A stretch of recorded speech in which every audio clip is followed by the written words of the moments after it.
I'd like to welcome in Mary Lovely, Emeritus Professor of Economics at my alma mater, Syracuse University. Professor, thank you so much for your time today.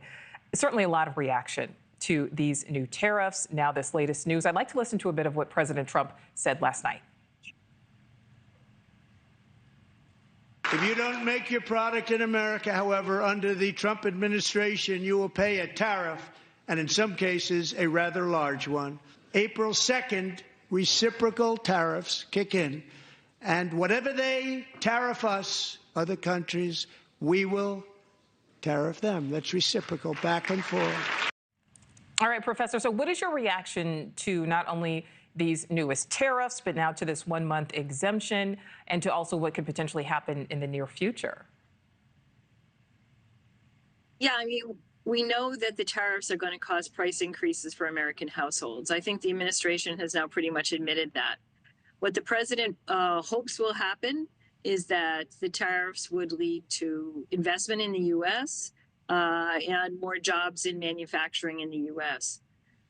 I think that that will happen in some places and in some sectors, but many of the sectors that we're talking about, things that we get from Mexico and China, are goods that are very labor intensive, and making them at U.S. wages is going to make them extremely expensive. The U.S. will not be able to export them anywhere else in the world, and the American taxpayer will have to pay for the creation of those jobs. Those jobs in toys, electronics, cotton, clothing, these are, of course, jobs that I grew up with because I come from a textile state. But they're not the jobs that are going to create the kind of job pass for American workers. And they're simply not going to be able to pay the kind of wages that we want to see for Americans, $25, $30 or more an hour. So I think that we had hoped to see a more strategic approach where we would be looking at developing industries where American productivity can rise, where wages can be high, rather than one that hits things like toys and electronics. For the food part, of course, much of that is not going to be grown in the U.S. Take, for example, seasonal fruits and vegetables, which come to us from Mexico and other places to the south. We're just going to see price increases on those goods.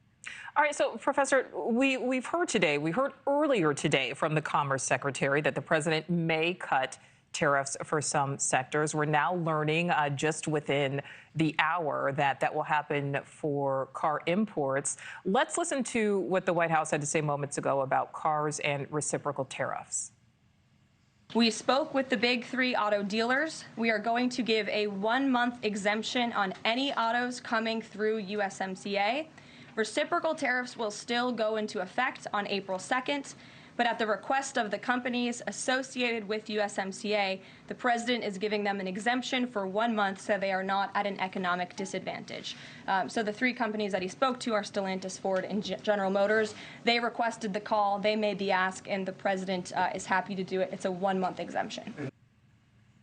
All right, so Professor, my question for you, is this mostly about negotiation, and is this traditionally a successful way to negotiate?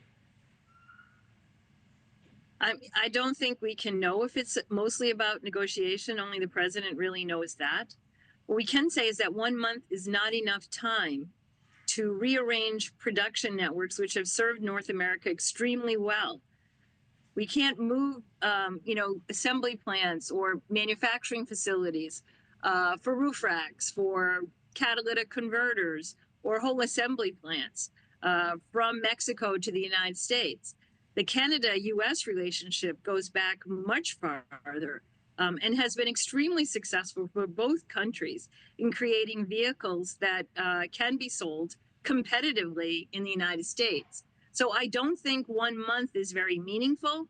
I think these tariffs are going to be quite damaging to the auto industry and ultimately to the businesses and households that have to buy vehicles at an inflated price in the U.S. There's simply no way around that.